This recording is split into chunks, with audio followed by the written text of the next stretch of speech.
बिस्मिल्लाहिर्रहमानिर्रहीम अस्सलामु अलैकुम वरहमतुल्लाहि वबरकातुहू।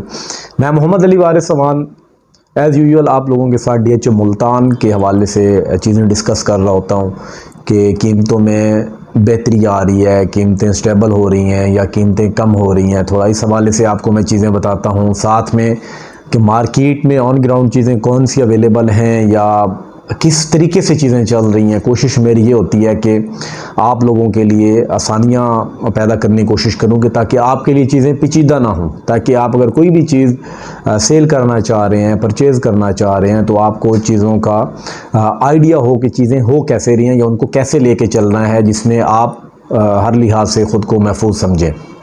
तो आज का जो मौजू मैंने सोचा है उसमें यह है कि 5 मरला 10 मरला 1 कनाल के जो थर्ड बैलेट की फ़ाइल्स हैं उसके अवेलेबिलिटी के हवाले से कि मार्केट में मुख्तलिफ़ रेट आपको सुनने को मिल रहे होंगे, जिसमें आपको 23 लाख से लेकर अगर मैं बात करूं तो 25, 26, 27 लाख तक 5 मरला की फ़ाइल वो सुनने को मिल रही होगी कि अवेलेबल है।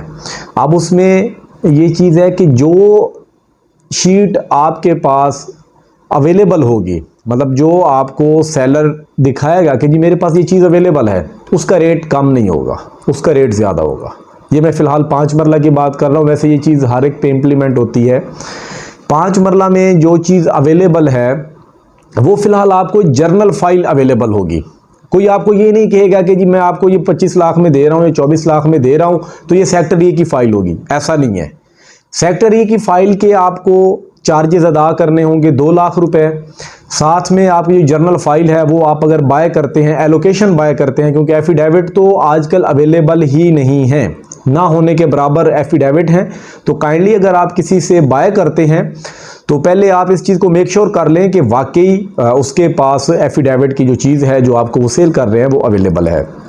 तो आपको एलोकेशन का तो ये आइडिया होगा कि ये चीज़ हाँ ये फ़लाँ सेलर है, उसके पास ये पड़ी हुई है, तो वो कीमत प्लस आपने 2 लाख चार्जेस अदा करने होंगे गोल्डन फाइल के लिए, सेक्टर ई के लिए, और साथ में आपको तकरीबन 1.25 लाख 1.5 से 2.25 लाख की ब्रैकेट में आपको ट्रांसफ़र चार्जेस अदा करने पड़ेंगे। तो ओवरऑल आपको ये सेक्टर ई में 5 मरला थर्ड बैलेट के लिए जो एलिजिबिलिटी क्राइटेरिया है उसको मीट करने के लिए और फाइल का ऑनर बनने के लिए जो आपको पेमेंट तकरीबन लगानी होगी, वो मैं अभी देख रहा था, तकरीबन आपको 26 से 28 लाख की ब्रैकेट में वो जा सकते हैं। ये 26 से 28 इसलिए बता रहा हूँ 2 लाख का, ये चीज़ें फ्लैक्चुएट हो रही होती हैं। अगर आपको कम से कम कीमत मिल गई है तो जाहिर सी बात है वो आप जो नीचे की कीमत है उसमें आप फाल कर जाएंगे, नहीं तो आप 28 लाख तक जा सकते हैं। ये फ़िलहाल मैं आज तक की बात कर रहा हूँ, आगे क्या होगा, कीमतें नीचे भी आ सकती हैं, कीमतें बेहतर भी हो सकती हैं।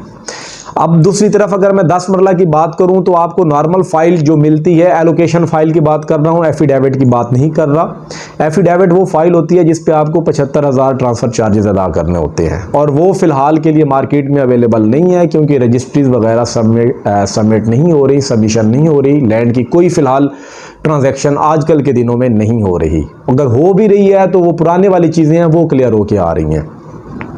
तो आप 10 मरला की अगर फ़ाइल लेते हैं तो 10 मरला की फ़ाइल के लिए आपको जो उसकी कॉस्ट अदा करनी पड़ेगी, मैं मिनिमम बता रहा हूँ, वो आपको 41 से 4150 आपको मिनिमम पे करना पड़ेगा, फिर जाके आपको वो सेलर फाइल देगा। उसके बाद उसमें आपने 2.5 लाख रुपए अदा करने होंगे सेक्टर ई में कन्वर्ट कराने के लिए, गोल्डन फाइल के लिए, अगर आप सेक्टर ई में जाना चाह रहे हैं। अगर आप नहीं जाना चाह रहे तो आप ट्रांसफ़र लेके अपने नाम पे वो छोड़ देंगे। जो ट्रांसफ़र चार्जेस हैं इसके 10 मरला फाइल की अगर मैं बात करूं तो वो 2.5 लाख रुपए आपको अदा करने पड़ते हैं, तकरीबन 242 245 जाके बनते हैं।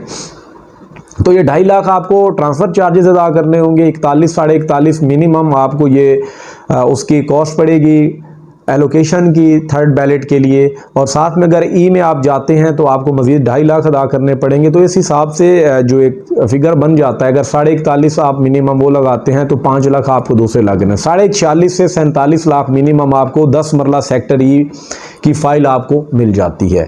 हो सकता है आपको कुछ लोग ये भी कहें कि जी आपको हम फ़ाइल देते हैं 10 मरला की, वो फ़ाइल आपको हम दे रहे हैं 42 लाख की या 43 लाख की। तो एक चीज़ ये ज़हन में रखें, वो 42-43 लाख उस फाइल की कीमत होगी, वो सेक्टर ई वाली फ़ाइल नहीं होगी। सेक्टर ई वाली फाइल के लिए आपको साथ में ट्रांसफ़र चार्जेस अदा करने होंगे। इसी तरीके से अगर हम एक कनाल वाली फाइल की बात करते हैं तो एक कनाल का भी एफिडेविट आपको नहीं मिलेगा जिस पे आपको ट्रांसफ़र चार्जेस इतने ज़्यादा अदा नहीं करने पड़ते, वो चीज़ अवेलेबल नहीं है। तो आपको फिर से एलोकेशन लेनी पड़ेगी। एलोकेशन लेने के लिए आपको पता है कि एनडीसी लगवानी पड़ती है। सेलर पहले अपना नो डिमांड सर्टिफिकेट उसकी क्लियरेंस लेता है, उसके लिए वो डीएचए को रिक्वेस्ट देता है, सबमिट करता है, उस पे डीएचए उसको वो क्लियर करके देता है। वो जो फाइल है उसकी डिमांड भी अगर हम देखें तो 57 से 58 लाख लोग डिमांड कर रहे हैं, और जो आपको अवेलेबल होती है अगर वो मैं देखूं तो 57 से नीचे भी ऑप्शन आपको वो मिल जाता है। जो भी खैर वो आपको कीमत मिल जाए, उस कीमत के साथ आप ये चीज़ ध्यान में रखें कि 5-1 लाख रुपए आपने अदा करने हैं गोल्डन फाइल के लिए। अगर आप गोल्डन फाइल में जाना चाह रहे हैं, गोल्डन फाइल मीन्स कि आप sector F, sector O, sector E, sector S, sector Y में जाना चाह रहे हैं, आप वो चार्जेस अदा करेंगे साथ में, लेकिन उससे पहले आप ट्रांसफ़र चार्जेस भी अदा करेंगे। जाहिर सी बात है आप अपने नाम पे ट्रांसफ़र लेके उसको वो कन्वर्ट करवाएंगे। 3.5 लाख रुपए तकरीबन आपको उसके ट्रांसफ़र चार्जेस अदा करने होंगे। तो ये फ़ाइल आपको अगर इस कैलकुलेशन से वो देखा जाए तो ये आपको 63-64 प्लस में जाके तकरीबन वो पड़ेगी।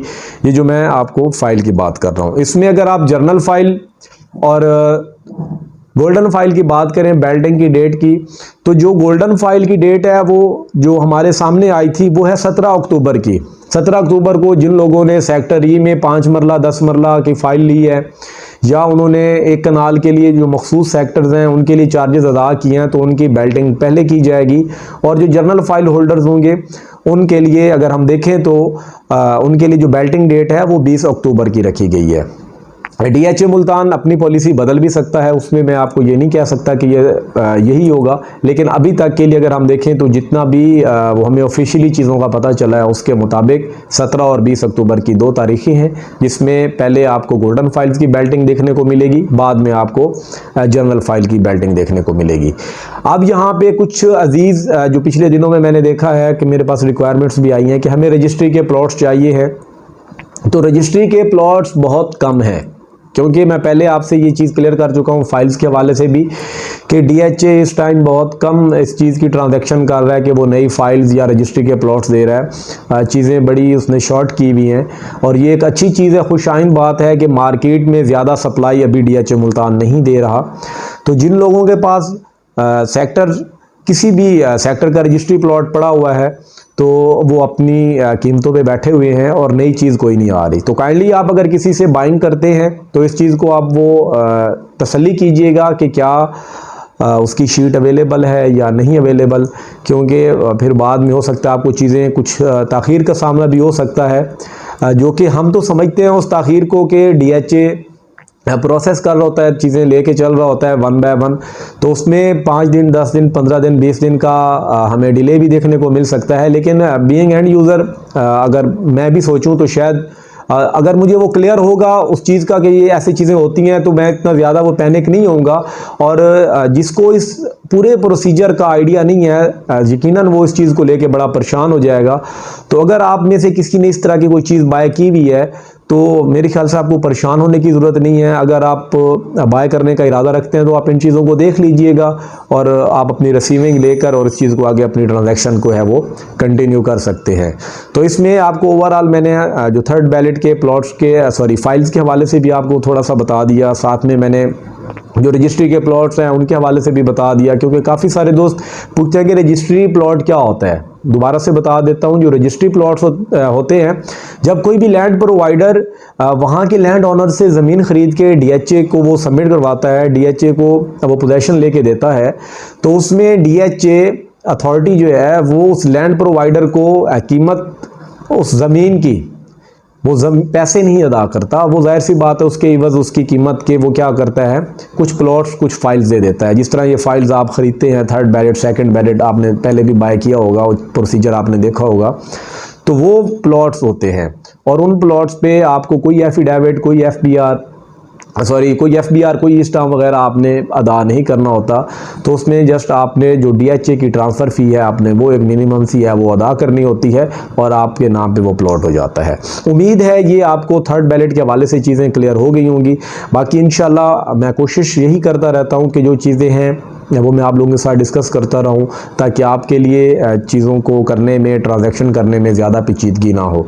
बाकी अगर किसी किस्म की रहनुमाई चाहिए हो या आपने मुझे कोई सजेशन देना हो, तो वो आप मेरे दिए गए नंबर पे भी मुझे व्हाट्सएप कर सकते हैं। इंशाल्लाह अगले व्लॉग में मिलते हैं, तब तक के लिए इजाज़त दीजिए। अल्लाह हाफिज़।